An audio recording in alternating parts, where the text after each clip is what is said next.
Hello students, welcome to the class.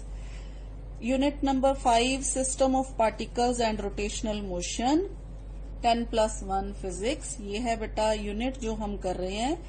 अपने last topic में हम डिस्कस कर रहे थे एंगुलर मोमेंटम के बारे में. उसी को कंटिन्यू करते हुए आज हम अपना नया टॉपिक शुरू करने जा रहे हैं जो है जी बेटा relation between torque and angular momentum. तो हमने पढ़ा बेटा अपने पिछले टॉपिक में angular momentum of a particle जो होता है angular momentum of a particle is given by relation L is equal to R cross P. Here R is position vector or distance or P is momentum of the particle. ठीक है, तो बेटा इस equation को हम मान लेते हैं इक्वेशन नंबर 1. तो नेक्स्ट स्टेप में हम क्या करेंगे, इसको डिफरेंशिएट करेंगे. Differentiating both sides of equation 1 with respect to t time, we get dl by dt is equal to d by dt of r cross p. dl by dt is equal to cross product है बेटा, तो हम इसको ऐसे solve करेंगे. सबसे पहले हम क्या करेंगे, d by D T of vector r cross p as it is plus फिर r as it is cross dp by dt.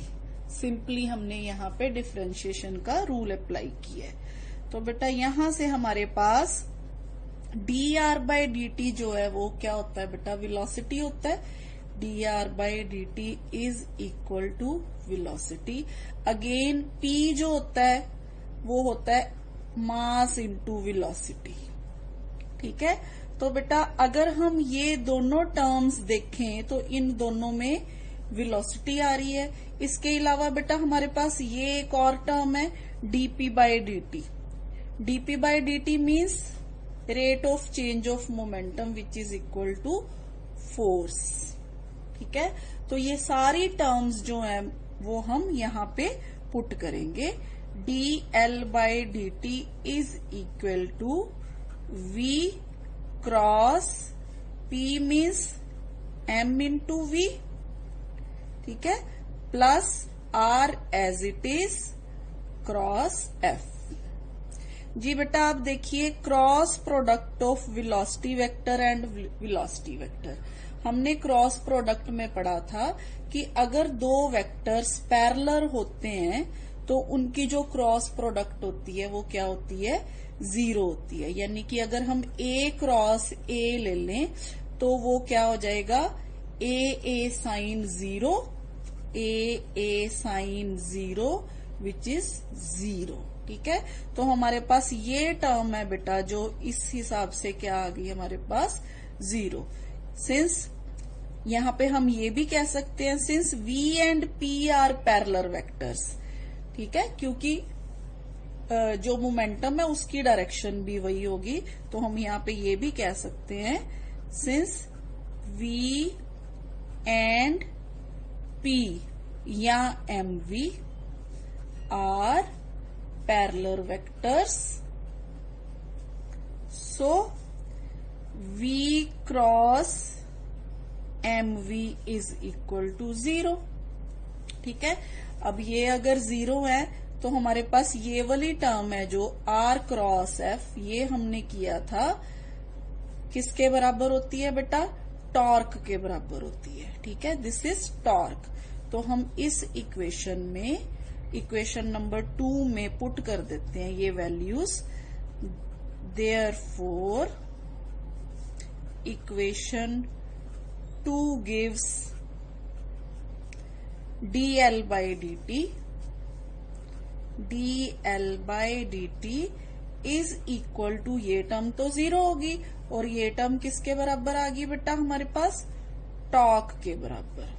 तो यहां से हमें क्या पता चला कि जो टॉर्क होती है वो dl/dt होती है, यानी कि rate of change of angular momentum is torque. तो इसका मतलब ये हुआ बेटा, जब हम लीनियर मोशन की बात करते हैं, किसी ऑब्जेक्ट पे हम फोर्स लगाते हैं, तो उसमें हम क्या कहते हैं, जो rate of change of momentum है वो डायरेक्टली प्रोपोर्शनल टू फोर्स है।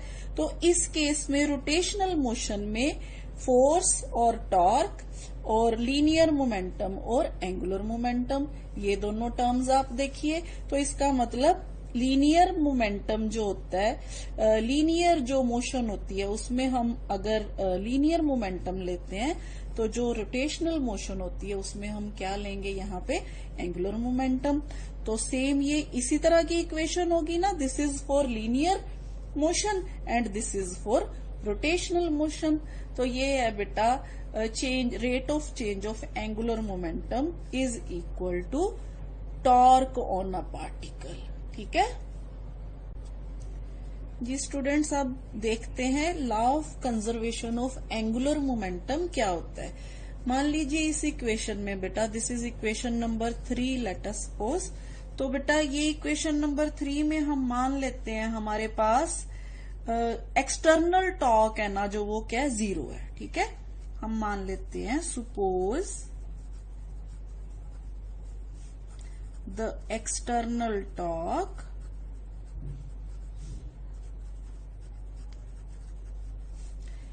acting on a rigid body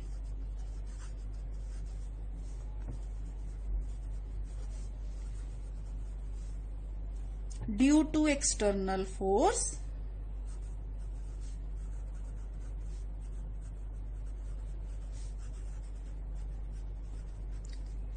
is 0। ठीक है, then this equation becomes tau is equal to dl/dt is equal to 0। ठीक है, अगर टॉर्क 0 हो गया तो ये इक्वेशन भी 0 होगी। अब मैंने आपको पहले भी बेटा ये टर्म हमने क्लियर की है कि अगर किसी भी चीज का डेरिवेटिव 0 है तो इसका मतलब है कि वो जो क्वांटिटी है वो क्या है, कांस्टेंट है। ठीक है, so as dl/dt is 0, so L is constant। ठीक है, so beta this is the law of conservation of angular momentum, that is when the total external torque acting on a rigid body is 0, the total angular momentum of the body is conserved। ठीक है जी बेटा, अब बात करते हैं applications of the law of conservation of angular momentum की। हमने बात की थी बेटा केपलर्स लॉ की, जिसमें ये एग्जांपल देख के आपको डिडक्शन ऑफ केपलर्स लॉ जो है, सेकंड लॉ जो, कैसे उसमें law of conservation of angular momentum apply होता है ये आपको पता चलेगा। ये देखिए बेटा, हमने डिस्कस किया था L is equal to 2m into delta A by delta T. ठीक है, ये हमने ये वाली चीज हमने यहाँ पे देखा था कि जो एरियल वेलोसिटी होती है वो क्या होती है बेटा, सेम होती है इस केस में जब प्लैनेट्स जो होते हैं वो सन के आसपास रिवॉल्व करते हैं। ठीक है, तो हमने कहा था कि areal velocity around the sun is constant for a planet in a given time interval. तो ये चीज बेटा यहां से कैसे प्रूव होगी, अब हमारे पास ये वाली इक्वेशन में अगर देखिए L इज इक्वल टू 0 हो जाता है। ठीक है, तो हमारे पास इक्वेशन है बेटा L is equal to 2m delta A by delta T. ठीक है, अगर इस इक्वेशन में L इज इक्वल टू 0 हो जाता है, ठीक है, तो हमारे पास इक्वेशन क्या बन जाएगी नेक्स्ट, इट मीन्स बेटा 2m delta a by delta t is equal to 0. This means delta a by delta t is equal to 0. अगर ये टर्म 0 है बेटा, again it means delta a by delta t है जो, वो क्या है हमारे पास कांस्टेंट टर्म है। ठीक है, ये जो हमारे पास, इसका मतलब क्या हो गया हमारे पास कि ये जो हमारे पास वेक्टर है जिसको हम L बाय 2m बोलेंगे यहां से, ठीक है, ये कांस्टेंट है क्योंकि यहां से delta a by delta t अगर 0 आता है तो ये इसके बराबर है। ये देखिए, ये इसके बराबर है ना, delta a by delta t is equal to L by 2m। अगर ये 0 के बराबर आ रहा है तो इसका मतलब क्या है बेटा, ये हमारे पास क्या है, कांस्टेंट वेक्टर है। ठीक है, तो इससे ही हमें ये पता चलता है कि जो areal velocity of the planet होती है वो क्या रहती है, हमेशा कांस्टेंट रहती है। ठीक है, from this equation we can say that delta a by delta t is equal to L by 2m is equal to a constant vector.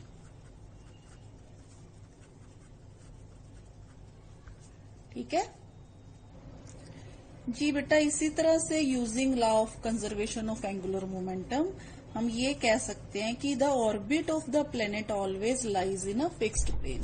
जी बेटा देखिए, हमने यहाँ पे ये भी डिस्कस किया था कि अगर हमारे पास बेटा ये दो वेक्टर्स हैं, एक r और एक हमारे पास mv वेक्टर है। ठीक है, p मीन्स mv वेक्टर है, तो हमने कहा था कि ये दोनों वेक्टर्स जो हैं वो सेम प्लेन में लाई करते हैं, तो जो एंगुलर मोमेंटम की डायरेक्शन होती है वो z एक्सिस में होती है। अगर ये xy प्लेन में लाई करते हैं तो जो एंगुलर मोमेंटम है वो z एक्सिस में होगा, और ये एक्सिस के आसपास जो है प्लैनेट्स हैं जो वो क्या करते हैं, रिवॉल्व करते हैं। ठीक है, तो इस चीज को हम कैसे देखते हैं बेटा, हमारे पास इक्वेशन है L is equal to R cross mv।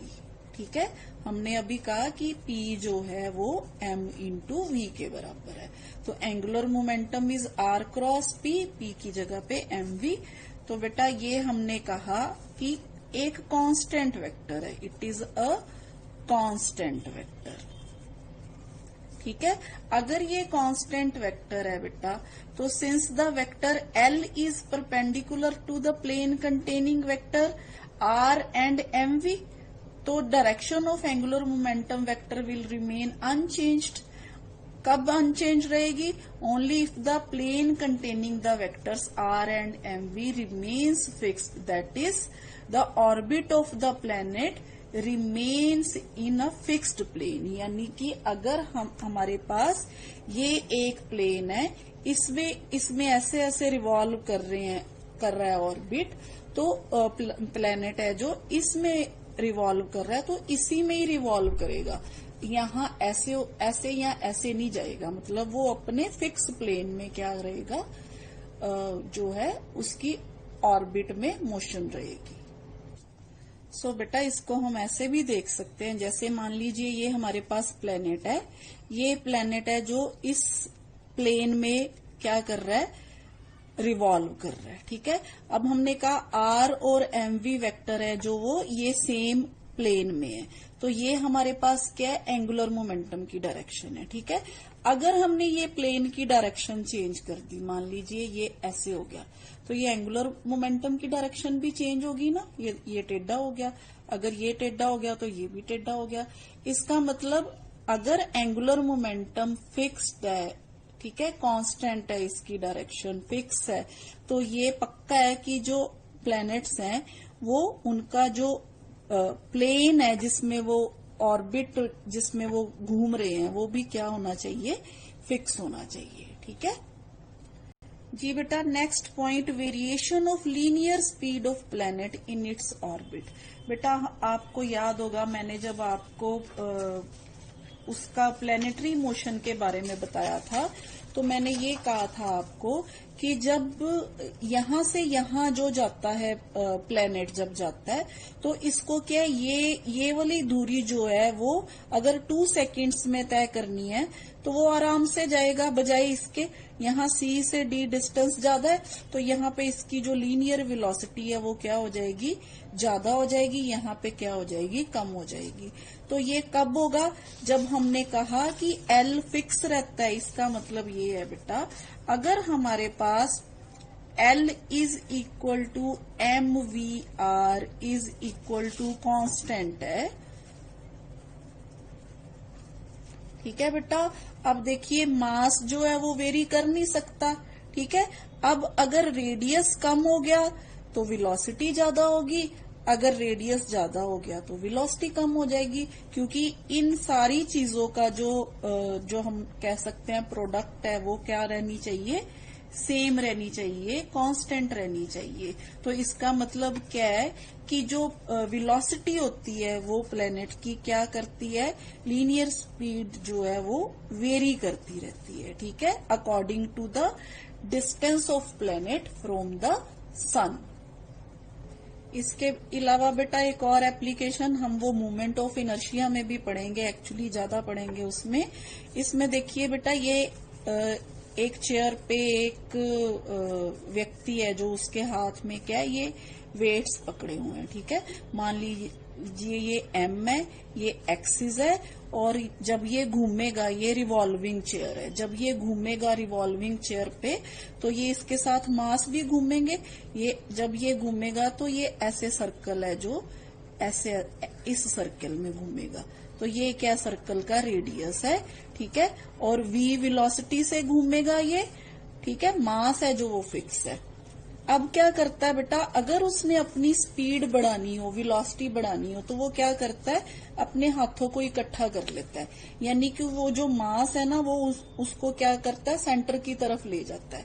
मास को सेंटर की तरफ लेके जाने का मतलब है कि रेडियस कम हो गया, ठीक है। अगर रेडियस कम हो गया तो फिर mvr कांस्टेंट रहना चाहिए, ठीक है। अब मास तो वेरी कर नहीं रहा, मास तो उतने का उतना ही है, रेडियस जो है वो कम हो गया, इसका मतलब वेलोसिटी जो है वो ज्यादा हो गई, ठीक है। इस केस में उसकी स्पीड कम होगी, इस केस में उसकी स्पीड क्या हो जाएगी, वो ज्यादा गोल गोल गोल गोल घूमना शुरू कर देगा, ठीक है। ये चीज हम जब उसमें जिम्नास्टिक वगैरह जो बच्चे करते हैं, ये वहां पे भी ये अप्लाई करते हैं। जी बेटा, अब देखते हैं इक्विलिब्रियम ऑफ रिजिड बॉडीज क्या होता है। A rigid body is said to be in mechanical equilibrium if both L and P do not change with time। यानी कि एक बॉडी हमेशा मैकेनिकल इक्विलिब्रियम में रहेगी अगर उसके ऊपर जो लीनियर मोमेंटम और एंगुलर मोमेंटम जो है वो टाइम के साथ चेंज ना हो, ठीक है। अब हमारे पास बेटा ये दो तरह के होते हैं, एक ट्रांसलेशनल इक्विलिब्रियम और एक होता है रोटेशनल इक्विलिब्रियम। ट्रांसलेशनल इक्विलिब्रियम में होता है जहां एक्सटर्नल फोर्सेस जितनी भी लग रही है उनका सम क्या हो, 0 हो, ठीक है। जैसे ट्रांसलेशनल में